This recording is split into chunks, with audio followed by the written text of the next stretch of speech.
ये फैसला किया, वो भाग के दिल्ली चला गया। जब उसने ये देखा कि ये तो लोग सारे पाकिस्तान के साथ आना चाहते हैं, तो इस सिलसिले में उसने इंडिया से जाके पनाह मांगी और इंडिया से मदद मांगी। और ये जो दिन है 27 अक्टूबर 1947 का दिन, अगर आप कश्मीर का जोग्राफिया उठा के देखें तो इंडिया का कहीं से भी कश्मीर आने का रूट ही नहीं लगता,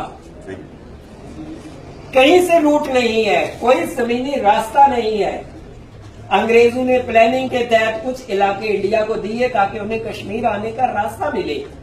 बाकी अगर आप देखें कश्मीर जाने के सारे रास्ते, मरी वाला रास्ता यहां से जाता है, यहां से ये सिहाला वाला रास्ता है वो पाकिस्तान से जाता है, आप गुजरखान आगे जाए वहां से रूट कश्मीर को जाता है, आप बंगला से आगे जाए वहां से कश्मीर को रूट जाता है।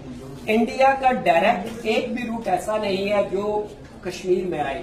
और पाकिस्तान से 8 बड़े रूट हैं, 8 बड़े रास्ते हैं और जो सदियों पुराने हैं, यहाँ से तिजारत होती रही।